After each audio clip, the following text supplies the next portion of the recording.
Master, ನಾವು ಯೋಗ ಪರಂಪರೆಯ ಬಗ್ಗೆ ತಿಳ್ಕೊಳ್ತಾ ಬರ್ತಿದ್ವಿ. ಯೋಗ ಪರಂಪರೆಯಲ್ಲಿ ಕರ್ಮಯೋಗ 1, ಜ್ಞಾನಯೋಗ 1, ರಾಜಯೋಗ ತಿಳ್ಕೊಂಡು ಇವತ್ತು ಜ್ಞಾನಯೋಗ 2 ಅದರ ಬಗ್ಗೆ ನಾವೆಲ್ಲ ತಿಳ್ಕೊಳ್ಳೋಣ. ಸೊ ಏನಿದು ಜ್ಞಾನಯೋಗ 2? ನಾವು ಈ ಜ್ಞಾನಯೋಗಕ್ಕೆ ಹೋಗೋದಕ್ಕಿಂತ ಮುಂಚಿತವಾಗಿ ನಿನ್ನೆ ಏನನ್ನ ತಿಳ್ಕೊಂಡ್ವಿ? ರಾಜಯೋಗ, ಧ್ಯಾನ ಯೋಗವನ್ನ ತಿಳ್ಕೊಂಡ್ವಿ. ಅದರಲ್ಲಿ ಏನನ್ನ ತಿಳ್ಕೊಂಡ್ವಿ? ಧ್ಯಾನ. ಆ ಧ್ಯಾನಕ್ಕಿಂತ ಮುಂಚಿತವಾಗಿ ನಾವು ಜ್ಞಾನಯೋಗ 1 ಅಲ್ಲಿ ಏನ್ ತಿಳ್ಕೊಂಡ್ವಿ? ಸೊ ಶ್ರವಣ, ಮನನ, ನಿಧಿಧ್ಯಾಸ, ಸಾಕ್ಷಾತ್ಕಾರ, ಲೋಕ ಕಲ್ಯಾಣ. ಅದು ಅಲ್ಲಿ ಏನಾಗಿತ್ತು? ನಮಗೆ ಧ್ಯಾನದ ಮುಂಚಿತವಾಗಿ ಜ್ಞಾನಯೋಗ ಇತ್ತು. ಅಂದ್ರೆ ದೇಹದ ಪರವಾಗಿ ದೇಹವನ್ನು ತೆಗೆದುಕೊಂಡು ಎಲ್ಲಾ ಕಡೆ ಸುತ್ತಾಡಿ ಕೇಳೋದು, ಅದನ್ನು ಅಭ್ಯಾಸ ಮಾಡೋದು ದೇಹದ ಪರವಾಗಿ ಇತ್ತು. ಇಲ್ಲಿ ಜ್ಞಾನಯೋಗ 1 ಅಲ್ಲಿ. ಆದ್ರೆ ನಮಗೆ ಜ್ಞಾನಯೋಗ ಆದ್ಮೇಲೆ ನಮ್ಗೇನ್ ಸಿಕ್ತು? ಧ್ಯಾನ ಸಿಕ್ತು. ಧ್ಯಾನದಿಂದ ನಮ್ಗೇನಾಗ್ತಿದೆ? ಈಗ ನಾವು ಕೂತಲ್ಲೇ ಎಲ್ಲ ಇದೆ, ಕೂತ್ಕೊಂಡಲ್ಲೇ ಧ್ಯಾನ ಮಾಡೋದು, ಎಲ್ಲೂ ಹೋಗಂಗಿಲ್ಲ. ಕೂತ್ಕೊಂಡು ಧ್ಯಾನ ಮಾಡ್ತಾ ನಮ್ಮ ಮನಸ್ಸನ್ನ ಖಾಲಿ ಮಾಡ್ಕೊಳ್ಳೋದು. ಸೊ ಮನಸ್ಸನ್ನ ಖಾಲಿ ಮಾಡ್ಕೊಳ್ತಾ ಶಕ್ತಿಯನ್ನ ಪಡಿತಾ ನಾವೇನನ್ನ ಮಾಡ್ಬೋದು? 3ನೇ ಕಣ್ಣನ್ನ ಉತ್ತೇಜನ ಮಾಡ್ಬೋದು. ಆ 3ನೇ ಕಣ್ಣಿಂದ ಎಲ್ಲವನ್ನ ನೋಡ್ಬೋದು. ಅದೇ ಇಲ್ಲಿ ಜ್ಞಾನಯೋಗ 2. ನಮಗೆ ರಾಜಯೋಗದಲ್ಲಿ ಏನಾಯ್ತು? ಉಸಿರಾಟದ ಮೇಲೆ ಗಮನ ಕೊಡ್ತಾ ಹೋದ್ರೆ ಮನಸ್ಸು ಶೂನ್ಯ ಆಯ್ತು. ಮನಸ್ಸು ಶೂನ್ಯದಿಂದ ನಾವು ಕಾಸ್ಮಿಕ್ ಎನರ್ಜಿ, ಪ್ರಾಣ ಶಕ್ತಿಯನ್ನ ಪಡಿತಾ ಹೋದ್ವಿ. ಅದರಿಂದ ನಮ್ಗೇನಾಯ್ತು? 3ನೇ ಕಣ್ಣು ಉತ್ತೇಜನ ಆಯ್ತು. ಆ 3ನೇ ಕಣ್ಣಿನ ಉತ್ತೇಜನದಿಂದ ಈ ಜ್ಞಾನ ಯೋಗ 2 ಅನ್ನೋದು ಪ್ರಾರಂಭ ಆಗುತ್ತೆ. ನಮಗೆ ಹೇಗೆ ಅಲ್ಲಿ ದೇಹದ ಪರವಾಗಿ ಜ್ಞಾನ ಬೇಕು ಅಂತ ಹುಡುಕೊಂತ ಹೋದ್ವಿ, ಇಲ್ಲೂ ಕೂಡ ದೇಹ ಅಲ್ಲ, ಈ ಲೋಕ ಅಲ್ಲ, ಇನ್ನೇನೋ ಇದೆ ಅನ್ನೋ ಒಂದು ಜ್ಞಾನದ ದಾಹ ಶುರುವಾಗುತ್ತೆ. ಆ 3ನೇ ಕಣ್ಣಿಂದ ನಾನು ಏನೆಲ್ಲ ಮಾಡ್ಬೋದು, ಏನೆಲ್ಲ ನಾನು ಧ್ಯಾನದಲ್ಲಿ ಕೇಳ್ಬೋದು, ಅದು ಜ್ಞಾನ. ಧ್ಯಾನ ಪಡೆದಿದ್ದೀನಿ, ಧ್ಯಾನದಿಂದ ಜ್ಞಾನ ಹೇಗೆ ಪಡಿಬೇಕು? ಅದು ಇಲ್ಲಿ ಆ ದಾಹ ಅನ್ನೋದು ಪ್ರಾರಂಭ ಆಗುತ್ತೆ ಆ ಧ್ಯಾನದಿಂದ. ಸೊ ಇವಾಗೆಲ್ಲ ನಾವು ಬರೀ ಧ್ಯಾನ ಮಾಡ್ತಾ ಕೂತ್ಕೊಂಡ್ರೆ ಏನ್ ಸಿಗುತ್ತೆ ಅಂತೀವಿ? ಧ್ಯಾನದಿಂದ ಜ್ಞಾನವನ್ನ ಪಡಿಬೋದು. ಹೇಗೆಲ್ಲ ಪಡಿಬೋದು? ಅದೇ ದಾಹ ಈ ಜ್ಞಾನ ಯೋಗ 2 ಅನ್ನೋದು ಪ್ರಾರಂಭ. ಸೊ ಹೇಗ್ ಪ್ರಾರಂಭ ಆಗುತ್ತೆ? ಅದೇ ಸೊ ಬುದ್ಧ ಹೇಳಿದ್ದು, ಜೀಸಸ್, ಬುದ್ಧ ಎಲ್ಲಿದ್ದಾನೆ? ಯಾವ ಲೋಕದಲ್ಲಿದ್ದಾನೆ? ಜೀಸಸ್ ಯಾವ ಲೋಕದಲ್ಲಿದ್ದಾರೆ? ಬಸವಣ್ಣ, ಎಷ್ಟೋ ಮಾಸ್ಟರ್ಸ್, ಅವರೆಲ್ಲ ಯಾವ್ಯಾವ ಲೋಕದಲ್ಲಿದ್ದಾರೆ? ಆ ಧ್ಯಾನದಲ್ಲಿ ನಾವು ಹೋಗಿ ಅವರನ್ನ ಭೇಟಿ ಆಗೋದು. ಶಿವ, ಕೃಷ್ಣ, ಧ್ಯಾನದಲ್ಲಿ ಅವರೆಲ್ಲರನ್ನು ಭೇಟಿ ಆಗ್ತಾ ಹೋಗೋದು. ಹೇಗೆ? ಈ 3ನೇ ಕಣ್ಣು ಉತ್ತೇಜನ ಆಗಿ ಅದರಿಂದ ನಾವು ಹೋಗಿ ಅವರ ಮೀಟ್ ಆಗೋದು, ಅವರನ್ನ ಭೇಟಿ ಆಗೋದು. ಸೊ ಅಲ್ಲಿ ಭೇಟಿಯಾಗಿ ಅವರ ಪ್ರವಚನಗಳನ್ನ ಕೇಳೋದು. ಅಂದ್ರೆ ನಾವು, ನಮ್ಮ ದೇಹ ಇಲ್ಲೇ ಇರುತ್ತೆ, ನಮ್ಮ ಆತ್ಮ ಅನ್ನೋದು ಅಲ್ಲಿ ಹೋಗಿ ಅವರನ್ನ, ಸೊ ಅಲ್ಲಿ ಹೋಗಿ ನಾವು ಅದರ ಜ್ಞಾನವನ್ನ ಪಡೆದುಕೊಂಡು ಬರೋದು. ಅಂದ್ರೆ ಆತ್ಮ ಮಾತ್ರ ಇಲ್ಲಿ ಕೂತಲ್ಲೇ ನಾವೇನಾಗುತ್ತೆ? ಎಲ್ಲಾ ಲೋಕಗಳನ್ನ ಈ ಧ್ಯಾನದಿಂದನೇ ಹೋಗ್ಬರ್ಬಹುದು. ಅದು ಜ್ಞಾನಯೋಗ 2. ಎಲ್ಲವನ್ನ ನೋಡ್ಬೋದು, ಎಲ್ಲವುದು ಸಾಧ್ಯ ಇದೆ. ಅಲ್ಲಿ ನಾವೇನ್ ಮಾಡ್ತಿದ್ವಿ? ಫಿಸಿಕಲ್ ಬಾಡಿಗೆ ಹೋಗಿ ಎಲ್ಲ ಪ್ರವಚನಗಳನ್ನ ಎಲ್ಲೆಲ್ಲಿರುತ್ತೆ ಸುತ್ತಾಡಿ ಸುತ್ತಾಡಿ ಕೇಳ್ಬರ್ತಿದ್ವಿ. ಆದ್ರೆ ಇಲ್ಲೇನಾಗತ್ತೆ? ಈ ಧ್ಯಾನದಲ್ಲಿ ಆತ್ಮ ಸಂಭಾಷಣೆ ಆಗತ್ತೆ.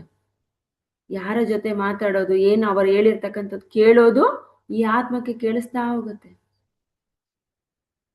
ಅದು ಜ್ಞಾನಯೋಗ 2 ಪ್ರಾರಂಭ ಆದಂಗೆ. ಸೊ ಇದಕ್ಕೆ ಈ ಜ್ಞಾನಯೋಗ 2 ಅಲ್ಲಿ ನನ್ನದೇ ಒಂದು ಉದಾಹರಣೆ ಹೇಳ್ತೀನಿ ನಿಮಗೆ.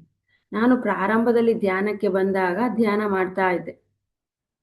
ಸೊ ಮೊದಲನೇ ಬಾರಿಗೆ ಪಿರಮಿಡ್ ವ್ಯಾಲಿಗೆ ಹೋದಾಗ ಎಷ್ಟೋ ಜನ ಹೇಳ್ತಿದ್ರು ನನಗೆ ಏನೋ ಪಾಸ್ಟ್ ಲೈಫ್ ಕಾಣಿಸ್ತಿದೆ, ಬಣ್ಣಗಳು ಕಾಣಿಸ್ತಾ ಇದೆ, ನಾನು ಆ ಲೋಕಕ್ಕೆ ಹೋಗಿದ್ದೆ. ನನಗೂ ಪ್ರಶ್ನೆ ಬರೋದು, ಅದು ಹೆಂಗೆ ಕಾಣಿಸುತ್ತೆ ಅಂತ. ಆಗ ಅಷ್ಟೇ ನನಗೆ ಹೆಂಗೆ ಕಾಣಿಸುತ್ತೆ, ಹೌದಾ ನಿಜಾನ ಅನ್ನೋದು. ಬಟ್ ನಾನು ಯಾವಾಗ ಧ್ಯಾನ ಸಾಧನೆಗೆ ಹೋದೆ. ಸೊ ಹೋಗಿ ಆಲ್ಮೋಸ್ಟ್ ಒಂದು 2 ಮಂತ್ಸ್ ಧ್ಯಾನಕ್ಕೆ ಬಂದು ಒಂದು 2 ತಿಂಗಳಲ್ಲಿ ನಾನು ಧ್ಯಾನಕ್ಕೆ ಕೂತಿದ್ದೆ. ಯಾವುದೂ ಅನ್ಕೊಂಡಿರ್ಲಿಲ್ಲ, ಯಾವ ಸಂಕಲ್ಪ ಅಲ್ಲ, ಯಾವ ಪ್ರಶ್ನೆನೂ ನನಗಿರಲಿಲ್ಲ. ಧ್ಯಾನಕ್ಕೆ ಸುಮ್ಮನೆ ವ್ಯಾಲಿಲಿ ಕೂತಿದ್ದೆ. ನನ್ನ ಪಾಸ್ಟ್ ಲೈಫ್, ನನ್ನ ಮುಂಚಿನ ಜೀವನ ನನಗೆ ಕಾಣಿಸ್ತಾ ಹೋಗಿತ್ತು. ಬಟ್ ನನಗದು ಪಾಸ್ಟ್ ಲೈಫ್ ಅಂತ ಗೊತ್ತಿಲ್ಲ. ಧ್ಯಾನದಲ್ಲಿ ಕೂತಾಗ ಏನೋ ಕನೆಕ್ಷನ್ ಬರ್ತಾ ಇತ್ತು.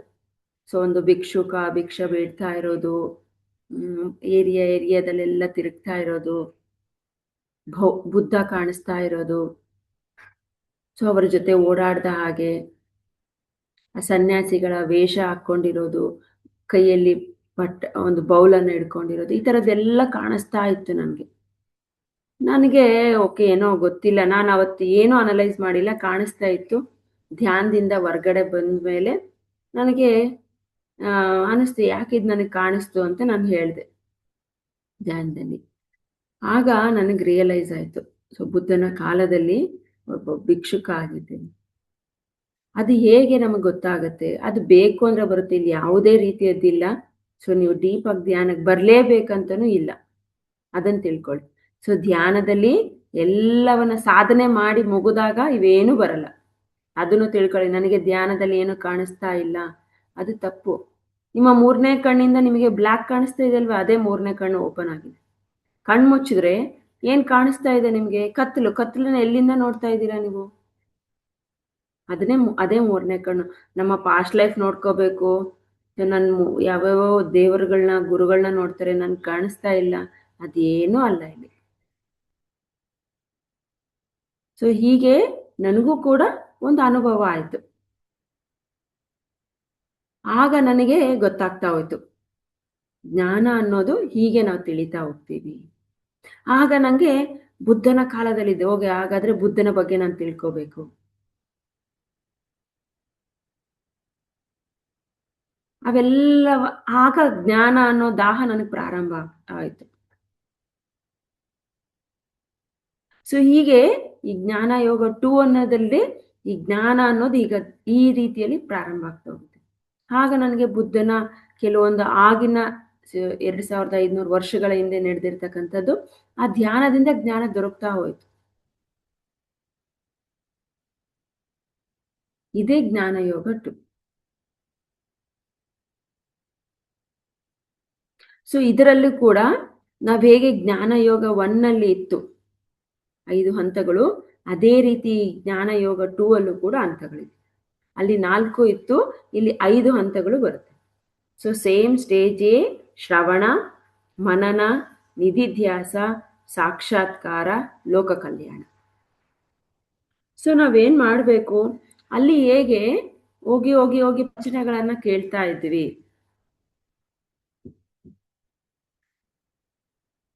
ದೇವಸ್ಥಾನಕ್ಕಾಗಿರ್ಬೋದು, ಇನ್ನೆಲ್ಲೆಲ್ಲಿ ನಡೀತಾ ಇದೆ ಅಲ್ಲೆಲ್ಲ ಹೋಗಿ ಪ್ರವಚನಗಳನ್ನು ಕೇಳ್ತಾ ಇದ್ವಿ. ಆದರೆ ಇಲ್ಲಿ ನೀವು ಕೂತ ಸ್ಥಳದಲ್ಲೇ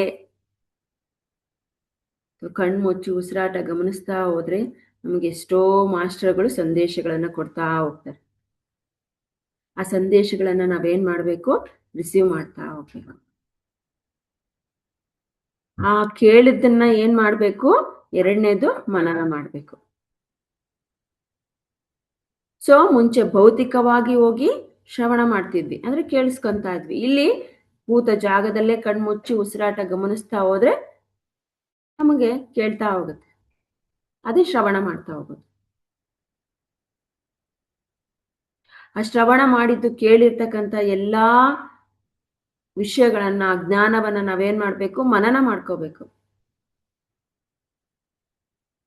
ಏನು ಹೇಳಿದರೆ, ಯಾವುದು ನನಗೆ ಸರಿ, ಯಾವುದನ್ನು ನಾನು ಮಾಡಬೇಕು, ಹೇಗೆ ಮಾಡಬೇಕು, ಅದನ್ನು ನೀವು ಮನನ ಮಾಡಬೇಕು.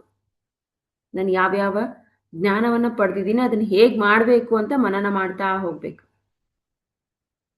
ಆ ಮನನ ಮಾಡಿರೋದನ್ನು ನಾವೇನು ಮಾಡಬೇಕು, ಅಭ್ಯಾಸದಲ್ಲಿ ತೊಡಗಿಸ್ಕೋಬೇಕು, ನಿಧಿಧ್ಯಾಸ.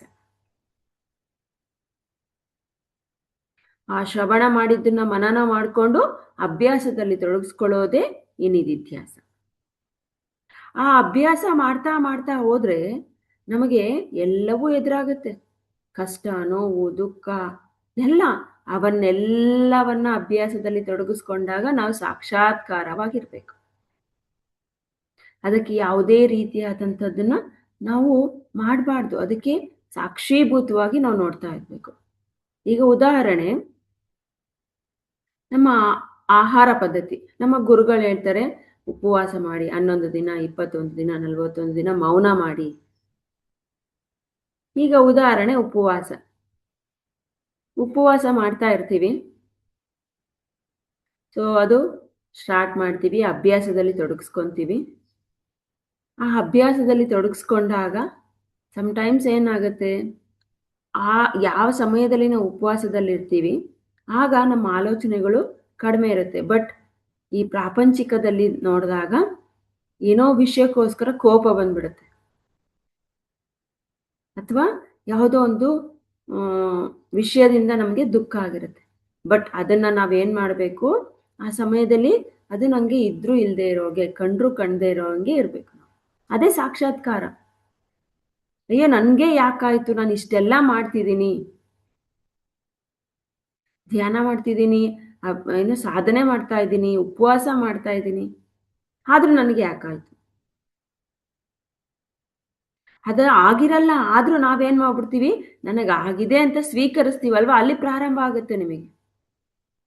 ಆದ್ರೆ ಅಲ್ಲಿ ಕಾಣಿಸ್ತಾ ಇರ್ತಕ್ಕಂಥದ್ದನ್ನ ನೀವು ಅಲ್ಲೇ ಬಿಟ್ಬಿಟ್ರೆ, ಅದು ನಿಮ್ಮ ದೇಹದ ಒಳಗಡೆ ನೀವು ಸ್ವೀಕರಿಸಬಾರ್ದು ಅದನ್ನ. ಅದಕ್ಕೆ ಸಾಕ್ಷೀಭೂತವಾಗಿದ್ದಾಗ ನಿಮಗೆ ಏನೂ ಆಗಲ್ಲ.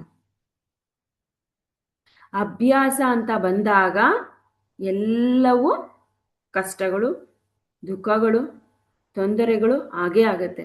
ಬಟ್ ಅದನ್ನ ನಾವು ಹೇಗೆ, ಆ ಸ್ಥಿತಿಗಳನ್ನ ನಾವು ಹೇಗೆ ದಾಟ್ತೀವಿ ಅನ್ನೋದೇ ಈ ನಿಧಿಧ್ಯಾಸ, ಈ ಸಾಕ್ಷಾತ್ಕಾರ. ನಿಧಿಧ್ಯಾಸ ಮಾಡ್ತಾ ಅಭ್ಯಾಸದಲ್ಲಿ ಇದ್ದಾಗ ನಾವು ಹೇಗೆ ಸಾಕ್ಷಾತ್ಕಾರ ಅಂದ್ರೆ ಸಾಕ್ಷೀಭೂತವಾಗಿರ್ತೀವಿ ಆ ವಿಷಯಗಳಿಗೆ, ಎಷ್ಟು ಕಟ್ಟುನಿಟ್ಟಾಗಿರ್ತೀವಿ ಅನ್ನೋ ಸ್ಥಿತಿಯನ್ನ ನಮಗೆ ತೋರಿಸುತ್ತೆ. ಈಗ ನೋಡಿ, ಎಷ್ಟೋ ಜನ ಇಲ್ಲಿ ಉಪವಾಸ ಮಾಡುವಾಗ ಎಷ್ಟು ತೊಂದರೆ ಅನುಭವಿಸ್ತಾ ಇದ್ದೀರಾ. ಉದಾಹರಣೆ, ನಾವು ಇವತ್ತು ಇವಾಗ ಪ್ರತಿ ಬುಧವಾರ ಮಾಡ್ತಾ ಇರ್ತೀವಿ. ಅವತ್ತೇನೋ ಒಂದು ಫಂಕ್ಷನ್ ಬರುತ್ತೆ, ಹೋಗೋಕ್ಕೂ ಆಗಲ್ಲ, ಬಿಡೋಕ್ಕೂ ಆಗಲ್ಲ. ಆಗ ಅಯ್ಯೋ ಹೋಗಿ ಊಟ ಮಾಡದೇ ಇದ್ರೆ ಏನು ಅನ್ಕೋತಾರೋ, ಬೇಡ ಹೋಗೋದು. ಸೊ ಅಲ್ಲಿರೋ ವಿಷಯವನ್ನ ನಾವು ಮಾತಾಡಬೇಕು. ನಾನು ಉಪವಾಸ ಇವತ್ತು ಮಾಡಲ್ಲ, ಅವ್ರು ಅನ್ಕೋತಾರೋ ಬಿಡ್ತಾರೋ ಅವ್ರಿಗೆ ಬಿಟ್ಟಿದ್ದದು. ನಾವು ಆ ವಿಷಯವನ್ನೇ ತಲೆ ಕಟ್ಸ್ಕೋಬಾರ್ದು. ಅವಾಗ ಏನು ಮಾಡ್ಬಿಡ್ತೀವಿ ನಾವು, ಇಲ್ಲ ಬೇಡ ಇವತ್ತು ಉಪವಾಸ ಬೇಡ, ಮತ್ತೆ ಬೇಜಾರಾಗ್ತಾರೆ, ಹೋಗಿ ಮುಗಿಸ್ಕೊಬರೋಣ ಪ್ರೋಗ್ರಾಮ್. ಅಲ್ಲಿ ಏನಾಯ್ತು, ನಮ್ಮ ಅಭ್ಯಾಸ ಅನ್ನೋದನ್ನ ನಾವೇ ಕಟ್ ಮಾಡ್ಕೊಂಡ್ವಿ. ಏತಕ್ಕೋಸ್ಕರ, ಅಯ್ಯೋ ಕಷ್ಟ, ಮತ್ತೆ ಅವ್ರು ಏನ್ ತಿಳ್ಕೋತಾರೋ ಅನ್ನೋ ವಿಷಯಕ್ಕೆ. ಆ ವಿಷಯಗಳನ್ನ ನಾವು ತಲೆ ಕೆಡ್ಸ್ಕೋಬಾರ್ದು. ಅಭ್ಯಾಸ ಮಾಡಿದಾಗ ಈ ರೀತಿಯ ಪರೀಕ್ಷೆಗಳು ಬಂದೇ ಬರುತ್ತೆ. ಪಿರಮಿಡ್ ಉದಾಹರಣೆ, ಪಿರಮಿಡ್ ಇದೆ. ಪಿರಮಿಡ್ ಅನ್ನು ಎಲ್ಲಾ ಸಮಯದಲ್ಲಿ ಬಳಸಬೇಕು. ನಾನು ಹಾಕೊಂಡಿದ್ರೆ ನಗ್ತಾರೇನೋ, ಯಾಕೆ, ಅವ್ರವ್ರ ಇಷ್ಟ. ನಾನು ಅಭ್ಯಾಸದಲ್ಲಿ ತೊಡಗಿಸ್ಕೊಂಡಾಗ ಈ ಚಿಕ್ಕ ಚಿಕ್ಕದು ಬಂದೇ ಬರುತ್ತೆ ಮಾಸ್ಟರ್ಸ್, ಅದನ್ನು ತಿಳ್ಕೊಳ್ಳಿ. ಅಭ್ಯಾಸದಲ್ಲಿದ್ದಾಗ ಸಾಕ್ಷಾತ್ಕಾರ ಅನ್ನೋ ಸ್ಥಿತಿಯನ್ನು ತಲುಪೋದಕ್ಕೆ, ಸಾಕ್ಷೀಭೂತರಾಗುವ ಅನ್ನೋ ಸ್ಥಿತಿ ತಲುಪೋದಕ್ಕೆ ತುಂಬಾ ಕಷ್ಟ. ನೀವು ಅದನ್ನ ಅಭ್ಯಾಸ ಮಾಡಲೇಬೇಕು. ಆದಷ್ಟು ನಾವು ಮೌನದಲ್ಲಿರಬೇಕು. ಆದಷ್ಟು ನಮ್ಮ ಆಲೋಚನೆಗಳನ್ನ ಕಡಿಮೆ ಮಾಡ್ಕೋಬೇಕು, ಶೂನ್ಯ ಮಾಡ್ಕೋಬೇಕು. ಯಾಕಂದ್ರೆ ಇಲ್ಲಿ ನಾವು ಎಲ್ಲೂ ಹೋಗಲ್ಲ, ಏನೂ ನೋಡಲ್ಲ, ಕಣ್ಣು ಮುಚ್ಕೊಂಡು ಕೂತ್ಕೋತೀವಿ ಅಷ್ಟೇ. ಆಲ್ರೆಡಿ ನಮಗೆ ಧ್ಯಾನ ಗೊತ್ತಿದೆ, ಅದಕ್ಕೆ ಇವೆಲ್ಲವನ್ನ ಕಡಿಮೆ ಮಾಡ್ಕೋಬೇಕು. ಬಟ್ ಆದ್ರೆ ಜ್ಞಾನಯೋಗ ಒನ್ನಲ್ಲಿ ಸುತ್ತಾಡ್ತೀವಿ, ಅಲ್ಲಿ ಸಾಕ್ಷಾತ್ಕಾರ ಅನ್ನೋದು ಕಷ್ಟ ಆಗುತ್ತೆ. ಅದು ದೇಹ ಪರವಾಗಿ ಕಷ್ಟ, ನೋವು, ದುಃಖ ಬಂದೇ ಬರುತ್ತೆ. ಇಲ್ಲಿ ನಮಗೆ ದೇಹ ಅಲ್ಲ ಆತ್ಮ ಅಂತ ಅಲ್ಲೂ ಗೊತ್ತಿದೆ, ಆದ್ರೆ ಇಲ್ಲಿ ಕಂಪ್ಲೀಟ್ ಆಗಿ ನಮಗೆ ಧ್ಯಾನ ಅನ್ನೋದು ಸಿಕ್ಬಿಟ್ಟಿದೆ. ಧ್ಯಾನ ಸಿಕ್ಕಾಗ ಇದೇನು ಅಲ್ಲ ನಮಗೆ. ಅದಕ್ಕೆ ಶರಣಾಗತಿಯನ್ನು ಹೊಂದಬೇಕು. ಅದಕ್ಕೆ ಇಲ್ಲಿ ಸಾಕ್ಷಾತ್ಕಾರ ಯಾವಾಗ್ಲೂ ಸಾಕ್ಷೀಭೂತವಾಗೋದು ಮುಖ್ಯವಾಗುತ್ತೆ. ಇಲ್ಲಿ ಅದಕ್ಕೆ ಜೀಸಸ್ ಒಂದು ಕಥೆಯನ್ನು ಹೇಳ್ತಾರೆ ಚಿಕ್ಕದು. ಸೊ ಜೀಸಸ್ ಅವರು ಒಂದಿನ ದಾರಿಯಲ್ಲಿ ನಡ್ಕೊಂಡು ಹೋಗ್ತಾ ಇದ್ರಂತೆ. ಸೊ ಅವ್ರು ದಾರಿಯಲ್ಲಿ ನಡ್ಕೊಂಡು ಹೋಗ್ತಾ ಇದ್ರೆ ಅವ್ರಿಗೆ ಒಂದು ಚಿಕ್ಕ ಒಂದು ಕೆರೆ ಥರದ್ದು ಕಾಣಿಸುತ್ತಂತೆ. ಆ ಕೆರೆ ಅದ್ಭುತವಾಗಿರುತ್ತೆ. ಆ ಕೆರೆನ ನೋಡ್ತಾ ಇರ್ತಾರೆ. ಅವ್ರು ಈ ಭಾಗದಲ್ಲಿರ್ತಾರೆ. ಕೆರೆಯ ಒಂದು ಯಾವುದೋ ಒಂದು ಭಾಗದಲ್ಲಿ ಒಬ್ಬ ವ್ಯಕ್ತಿ ಮೀನನ್ನ ಹಿಡಿತಾ ಇರ್ತಾನೆ. ಇವರು ದೂರದಿಂದ ಆ ವ್ಯಕ್ತಿಯನ್ನ ನೋಡ್ತಾನೆ. ಜೀಸಸ್ ನೋಡ್ತಾರೆ. ಸೊ ಇವನು ಏನ್ ಮಾಡ್ತಿದ್ದಾನೆ? ಮೀನನ್ನ ಹಿಡಿತಿದ್ದಾನೆ. ಆಗ ಇವರು ಇಲ್ಲಿ ಇರ್ತಕ್ಕಂಥವ್ರು ಆ ಭಾಗದಲ್ಲಿ ಇರ್ತಾನಲ್ವ ಮೀನ್ ಹಿಡಿಯೋನು, ಅವನ ಹತ್ರಕ್ಕೆ ಹೋಗ್ತಾರೆ. ಸೊ ಅವನನ್ನ ಕೇಳ್ತಾರೆ, ಏನ್ ಮಾಡ್ತಾ ಇದೀಯ ನೀನು? ಆಗ ಅವನು ಹೇಳ್ತಿದ್ದಾನೆ, ನಾನು ಮೀನನ್ನ ಹಿಡಿತಾ ಇದ್ದೀನಿ. ಸೊ ಇಲ್ಲಿ ನನಗೆ ಸಿಕ್ಕಿರುವ ಮೀನುಗಳಿಂದ ನಾನು ಮಾರಾಟ ಮಾಡ್ತೀನಿ. ಅದರಿಂದ ನನ್ನ ಜೀವನವನ್ನು ನಡೆಸ್ತೀನಿ. ಆಗ ಜೀಸಸ್, ಹೌದಾ, ಸರಿ. ಹಾಗಾದ್ರೆ ಆಗ ಜೀಸಸ್ ಹೇಳ್ತಾರೆ, ನಾನು ನಿನಗೆ ಒಂದು ಕೆಲಸವನ್ನು ಕೊಡಿಸ್ತೀನಿ, ಬರ್ತೀಯಾ? ಆಗ ಅವನು, ಇಲ್ಲ, ಇದೇ ಉದ್ಯೋಗ ನನಗೆ ಚೆನ್ನಾಗಿದೆ, ನಾನು ಮಾಡ್ತೀನಿ. ಇಲ್ಲ ಇಲ್ಲ, ಇದಕ್ಕಿಂತ ಇನ್ನ ಅದ್ಭುತವಾದಂತಹ ವಿದ್ಯೆಯನ್ನ ನಾನು ಹೇಳ್ಕೊಡ್ತೀನಿ ನಿನಗೆ. ಆಗ ಮೀನು ಹಿಡಿಯೋನು ಒಂದು ಸ್ವಲ್ಪ ಯೋಚನೆ ಮಾಡ್ತಾನೆ. ಯೋಚನೆ ಮಾಡ್ಬಿಟ್ಟು ಸರಿ ಅಂತ ಹೇಳ್ತಾನೆ. ಆಗ ಜೀಸಸ್ ಹೇಳ್ತಾರೆ, ನೀನ್ ನನ್ನ ಜೊತೆ ಬಾ, ನಾನ್ ನಿನಗೆ ಮನುಷ್ಯರನ್ನ ಹಿಡಿಯೋ ವಿದ್ಯೆಯನ್ನ ಹೇಳ್ಕೊಡ್ತೀನಿ ಅಂತ ಹೇಳ್ತಾರೆ. ಅಂದ್ರೆ ಮನುಷ್ಯರನ್ನ ಹಿಡಿಯುವ ವಿದ್ಯೆ, ಹೇಗೆ ಅವರನ್ನ ಬಂಧಮುಕ್ತವಾಗಿ ಮಾಡ್ಬೋದು, ಆ ವಿದ್ಯೆಯನ್ನ ನಾನು ಹೇಳ್ಕೊಡ್ತೀನಿ ಬಾ ಅಂತ ಹೇಳ್ತಾರಂತೆ. ಆಗ ಆ ಮೀನ್ ಹಿಡಿಯೋನ್ನ ಕರ್ಕೊಂಡು ಹೋಗ್ತಾರಲ್ಲ, ಹೇಳ್ತಾರಲ್ಲ, ಅವನ್ ನಗ್ತಾನೆ. ಅಂದ್ರೆ ಇಲ್ಲಿ ಅವರು ಏನ್ ಹೇಳ್ತಿದ್ದಾರೆ ಅಂದ್ರೆ, ಮೀನು ಹಿಡಿಯೋದು ನೋಡು, ಪ್ರಾಣಿಗಳನ್ನ ಎಷ್ಟು ಸುಲಭವಾಗಿ, ಹಾಗೆ ಮನುಷ್ಯರು ಕೂಡ ಅಷ್ಟೇ. ಯಾವುದೋ ಒಂದು ವಿಷಯವನ್ನ ಹೇಳ್ಬಿಟ್ರೆ ಅದಕ್ಕೆ ಬಿದ್ದೋಗ್ಬಿಡ್ತಾರೆ, ಅಂದ್ರೆ ಅಟ್ಯಾಚ್ ಆಗ್ಬಿಡ್ತಾರೆ. ಅದು ಸರಿನಾ ತಪ್ಪಾ ಗೊತ್ತಿಲ್ಲ. ಅಂದ್ರೆ ಅದು ಕೂಡ ಒಂದು ವಿದ್ಯೆ ಆಗ್ಬಿಟ್ಟಿದೆ. ಮನುಷ್ಯರನ್ನು ಹಿಡಿಯೋದು ಕೂಡ ಒಂದು ವಿದ್ಯೆ ಆಗ್ಬಿಟ್ಟಿದೆ. ಯಾಕಂದ್ರೆ ಅಷ್ಟು ಸುಲಭವಾಗಿ ಮನುಷ್ಯರಿಗೆ, ಅಂದ್ರೆ ಅಷ್ಟು ನೋವು ದುಃಖ ಎಲ್ಲ ಮನುಷ್ಯನಲ್ಲಿ ತುಂಬಿಬಿಟ್ಟಿದೆ. ಇನ್ ಯಾವುದೋ ಒಂದು ವಿಷಯವನ್ನ ಹೇಳ್ಬಿಟ್ರೆ ಅದಕ್ಕೆ ಬಿದ್ದೋಗ್ಬಿಡ್ತಾನೆ. ಜೀಸಸ್ ಹೇಳ್ತಿರೋದು, ಈ ರೀತಿ ಮನುಷ್ಯ ಬೀಳ್ತಾ ಇದ್ದಾನೆ ಅಂದ್ರೆ ಅರ್ಥ, ಅವನಲ್ಲಿ ಅವನಿಗೆ ನಂಬಿಕೆ ಇಲ್ಲ, ಅವನಲ್ಲಿ ಅವನಿಗೆ ಜ್ಞಾನ ಇಲ್ಲ.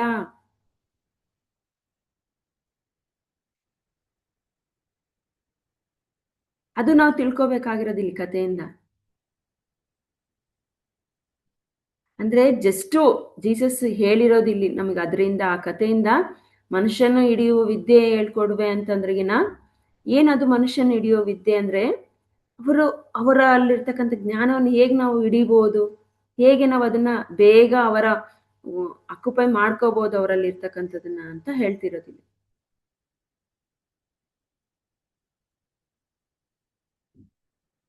ಯಾವಾಗ ನಾವು ಈ ಎಲ್ಲಾ ಧ್ಯಾನವನ್ನ ಹೆಚ್ಚು ಹೆಚ್ಚು ಹೆಚ್ಚು ಹೆಚ್ಚು ಸಾಧನೆ ಮಾಡ್ತಾ ಹೋಗ್ತೀವಿ, ನಮಗೆ ಅವಾಗ, ಯಾಕಂದ್ರೆ ಸಾಕ್ಷೀಭೂತವಾದ್ರೆ ಗೊತ್ತಾಗೋದು, ಅಭ್ಯಾಸದಲ್ಲಿ ಇದ್ರೇನೆ ಗೊತ್ತಾಗೋದು. ನಾವಿವಾಗ ಇದು ಆನಾಪಾನಸತಿ ಧ್ಯಾನ ಸರಿಯಾದುದಂತ ಗೊತ್ತಿದೆ, ಇದರಿಂದ ಲಾಭ ನಾವು ಸಾಧನೆ ಮಾಡಿದ್ರೆ ಮಾತ್ರ ಗೊತ್ತಾಗುತ್ತೆ. ಇಲ್ಲ ಅಂದ್ರೆ ಯಾರೋ ಬಂದು ಈ ಧ್ಯಾನ ಸುಲಭ, ಬನ್ನಿ ಇದನ್ನ ಮಾಡಿ ಅಂದ್ರೆ ಏನಾಗ್ತಾರೆ ಅವಾಗ? ಇದು ಅಭ್ಯಾಸ ಮಾಡದೆ ಇದನ್ನ ಮುಂದುವರಿಸದೇ ಇದ್ರೆ ಆಗೇನಾಗ್ತಾರೆ, ಓ ಅಲ್ಲೇನೋ ಈಸಿ ಇದೆ ಅಂತ, ಅಲ್ಲೇನೋ ದೊರಕುತ್ತೆ ಅಂತ ಅಲ್ಲಿ ಹೊರಟೋಗ್ತಾರೆ. ಅಭ್ಯಾಸ ಅನ್ನೋದು ಮುಖ್ಯ ಆಗತ್ತೆ ಇಲ್ಲಿ. ಅಭ್ಯಾಸದಲ್ಲಿದ್ದಾಗ ನಮಗೆ ಎಷ್ಟು ವಿಧದ ಧ್ಯಾನಗಳಿದೆ, ಸೊ ಎಷ್ಟು ಸಂಘ ಸಂಸ್ಥೆಗಳಿದೆ, ಎಲ್ಲೂ ಹೋಗಲ್ಲ ನಾವು ಅವಾಗ. ಅಭ್ಯಾಸ ಮಾಡಿದಾಗ ನಮಗ್ ಸರಿಯಾದದ್ದು ಗೊತ್ತಾಗತ್ತೆ. ಅಭ್ಯಾಸ ಮಾಡದೇ ಇದ್ರೆ ಏನಾಗುತ್ತೆ, ಇನ್ನೂ ಸುತ್ತಾನೆ ಇರ್ತೀವಿ. ಅದು ಇಲ್ಲಿ ಮುಖ್ಯ ಆಗುತ್ತೆ ನಮಗೆ ಅಭ್ಯಾಸ. ಅದಕ್ಕೆ ಹೇಳೋದು, ಧ್ಯಾನ ಅನ್ನೋದನ್ನ ಸಾಧನೆ ಮಾಡಿ ಮಾಡಿ ಮಾಡಿ ಮಾಡಿದಾಗ ಮಾತ್ರ ನಿಮಗೆ ಗೊತ್ತಾಗೋದು. ಈ ಜ್ಞಾನ ಯೋಗದಲ್ಲೂ ಕೂಡ ಅಷ್ಟೇನೆ, ನಾವು ಕೇಳಿರುವ ವಿಷಯವನ್ನ, ಜ್ಞಾನವನ್ನ ಅಭ್ಯಾಸದಲ್ಲಿ ತೊಡಗಿಸ್ಕೋಬೇಕು. ನಮಗೆ 18 ಆದರ್ಶ ಸೂತ್ರಗಳಿದೆ, ಎಷ್ಟು ಅದ್ಭುತವಾಗಿ ನಮ್ಮ ಗುರುಗಳು ಹೇಳಿದ್ದಾರೆ. ನಾವದನ್ನ ಆಚರಣೆಗೆ ತಗೋಬೇಕು. ಆಗ ನಾವು ಸಾಕ್ಷೀಭೂತವಾಗಿ ಇರೋದಕ್ಕೆ ಸಾಧ್ಯ. ನಾವು ಯಾವಾಗ ಸಾಕ್ಷೀಭೂತವಾಗ್ತೀವಿ, ಆಗ ಲೋಕ ಕಲ್ಯಾಣ ಮಾಡೋದಕ್ಕೆ ಸುಲಭವಾಗುತ್ತೆ. ಲೋಕ ಕಲ್ಯಾಣ ಅನ್ನೋದು ಸೇವೆ. ಅವಾಗ ನಮಗೆ ಯಾವ ವಿಷಯಗಳು ಕೂಡ ಅಡ್ಡಿ ಬರಲ್ಲ. ಅಷ್ಟು ಸುಲಭವಾಗಿ ನಾವು ಲೋಕ ಕಲ್ಯಾಣವನ್ನ ಮಾಡ್ತಾ ಹೋಗ್ಬೋದು. ಈಗ ನಮ್ಮ ಗುರುಗಳ ವಿಷಯಗಳು ನಮಗೆ ಅದ್ಭುತವಾಗಿ ತಿಳಿದಿದೆ. ಈಗ ಎಷ್ಟೋ ಜನಕ್ಕೆ ಇಲ್ಲಿ ಪತ್ರಿಸರನ್ನ ನೋಡಿಲ್ಲ. ನಿಮಗೆ ಯಾಕೆ ಅವರ ಬಗ್ಗೆ ಗೊತ್ತು? ನೀವು ಅವರ ಬಗ್ಗೆ ಜ್ಞಾನವನ್ನ ತಿಳ್ಕೊಂಡಿರ, ಅವರು ಹೇಳಿರೋ ವಿಷಯಗಳನ್ನೆಲ್ಲ ಅಭ್ಯಾಸ ಮಾಡಿದಿರ, ಮನನ ಮಾಡಿಕೊಂಡು ಅಭ್ಯಾಸ ಮಾಡಿದಿರ. ಅಭ್ಯಾಸ ಮಾಡಿರೋದಕ್ಕೆ ಈಗ ಏನ್ ಮಾಡ್ತಿದ್ದೀರಾ? ನೀವು ಅದನ್ನ ಲೋಕ ಕಲ್ಯಾಣ ಮಾಡ್ತಾ ಇದ್ದೀರಾ, ಸೇವೆ ಮಾಡ್ತಾ ಇದ್ದೀರಾ. ಅದೇ ಜ್ಞಾನ ಯೋಗ. ಈಗ ಬುದ್ಧ ಹೇಳಿದರೆ ನಾವು ಬುದ್ಧನನ್ನ ನೋಡಿದೀವಾ? ಇಲ್ಲ. ಅವರ ಎಷ್ಟೋ ಪ್ರವಚನಗಳನ್ನ ಕೇಳಿದೀವಿ, ಅದನ್ನ ಮನನ ಮಾಡ್ಕೊಂಡಿದೀವಿ, ಅಭ್ಯಾಸದಲ್ಲಿ ಇಟ್ಕೊಂಡಿದೀವಿ. ಅಷ್ಟಾಂಗ ಮಾರ್ಗ ಆಗಿರ್ಬೋದು, ಎಲ್ಲವನ್ನ ನಾವೇನ್ ಮಾಡ್ತಿದೀವಿ? ಅದನ್ನ ಸೇವೆ ಮಾಡ್ತಾ ಇದ್ದೀವಿ. ಅದೇ ಜ್ಞಾನ ಯೋಗ ಟು. ಸೊ ನಾವು ಕೇಳಿರುವ ವಿಷಯವನ್ನ ಶ್ರವಣ ಮಾಡಿಕೊಂಡು ಮನನ ಮಾಡಿ ಅಭ್ಯಾಸದಲ್ಲಿ ತೊಡಗಿಸ್ಕೊಂಡು ಸಾಕ್ಷೀಭೂತವಾಗಬೇಕಷ್ಟೆ. ಅದೇನೇ ಬರಲಿ, ಸಾಕ್ಷೀಭೂತವಾಗಿದ್ದಾಗ ನಾವು ಲೋಕ ಕಲ್ಯಾಣ ಮಾಡೋದು ಸುಲಭವಾಗುತ್ತೆ. ನೀವಿನ್ನೂ ಸಾಕ್ಷೀಭೂತವಾಗಿಲ್ಲ, ಅವಾಗ ಲೋಕ ಕಲ್ಯಾಣ ಅನ್ನೋದು ಕಷ್ಟ ಆಗುತ್ತೆ. ಲೋಕ ಕಲ್ಯಾಣ ಇಲ್ಲಿ ನಮಗೆ ಧ್ಯಾನ ಸಿಕ್ಕಿರೋದ್ರಿಂದ ನಾವು ಹೆಚ್ಚು ಹೆಚ್ಚು ಲೋಕ ಕಲ್ಯಾಣ ಸೇವೆಗಳನ್ನು ಮಾಡೋದಕ್ಕೆ ಸುಲಭವಾಗುತ್ತೆ. ನಾವು ಆಗ ನಮ್ಮ ಆತ್ಮದೊಂದಿಗೆ ಸಂಭಾಷಣೆ ಇರಬೇಕು ಯಾವಾಗ್ಲೂ. ಯಾಕಂದ್ರೆ ಇಲ್ಲಿ ನಮ್ಗೆ ಧ್ಯಾನ ಗೊತ್ತಿದೆ, ನಮ್ಮ ಆತ್ಮದೊಂದಿಗೆ ನಾವಿರ್ಬೇಕು. ನಮ್ಮ ಆತ್ಮ ಏನ್ ಹೇಳುತ್ತೆ ಆಗ ನಮಗೆ ಮನಸ್ಸು ಶೂನ್ಯ. ನಮಗೆ ಯಾವಾಗ ನಾವು ಧ್ಯಾನಕ್ಕೆ ಬರ್ತೀವಿ ನಮ್ಮ ಮನಸ್ಸು ಶೂನ್ಯ. ಇದು ಜ್ಞಾನ ಯೋಗ ಟು. ನಮಗೆ ಇವಾಗ ಜೀಸಸ್, ಬುದ್ಧ, ಎಲ್ರು ಯಾರೇ ಆಗಿರ್ಬೋದು, ಯಾವ್ಯಾವ ಲೋಕದಲ್ಲಿದ್ದಾರೆ, ಶಿವ, ಕೃಷ್ಣ, ಲಕ್ಷ್ಮಿ, ಸರಸ್ವತಿ, ಅವರೆಲ್ಲಿದ್ದಾರೆ, ಯಾವ ಲೋಕಗಳಲ್ಲಿದ್ದಾರೆ, ಅವೆಲ್ಲ ಈ ಜ್ಞಾನ ಯೋಗದಲ್ಲಿ ಪ್ರಾರಂಭ. ಅವರ ಎಲ್ಲ ಜ್ಞಾನ ಅನ್ನೋದು ನಮಗೇನಾಗುತ್ತೆ? ಪ್ರಾರಂಭ ಆಗ್ತಾ ಹೋಗುತ್ತೆ. ಸೊ ಇವಾಗ ನಾವೇನ್ ಮಾಡಿದ್ವಿ? ಇಲ್ಲಿ ಅಭ್ಯಾಸ ಮಾಡ್ತಾ ಹೋಗ್ತಿದೀವಿ. ಅಭ್ಯಾಸ ಮಾಡಿದ್ಮೇಲೆ ಸೇವೆ ಮಾಡ್ತಿದೀವಿ.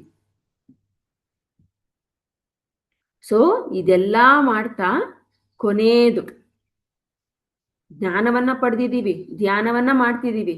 ನಮ್ಮಲ್ಲೇ ಇಟ್ಕೊಂಡ್ರೆ ಆಗತ್ತೆ ಅದು? ನಾವು ಅದನ್ನು ಹಂಚಬೇಕಲ್ವಾ? ಅದೇ ಕರ್ಮಯೋಗ ಟು. ನಮಗೆ ತಿಳಿದಿರ್ತಕ್ಕಂಥ ವಿಷಯಗಳನ್ನ ನಾವು ನೆಕ್ಸ್ಟ್ ಏನ್ ಮಾಡಬೇಕು ಅದನ್ನೆಲ್ರಿಗೂ ತಿಳಿಸ್ತಾ ಹೋಗ್ಬೇಕು. ಅದೇ ಕರ್ಮಯೋಗ ಟು. ನಮಗೆ ತಿಳಿದಿರುವ ಜ್ಞಾನ, ಧ್ಯಾನ ಎಲ್ಲವನ್ನ ತಿಳಿಸ್ತಾ ಹೋಗೋದು ಕರ್ಮಯೋಗ ಟು. ಅದನ್ನ ನಾವು ನಾಳೆ ತಿಳಿತಾ ಹೋಗೋಣ ಮಾಸ್ಟರ್ಸ್. ಇಷ್ಟು ಈ Jnana Yoga two. So thank you very much master.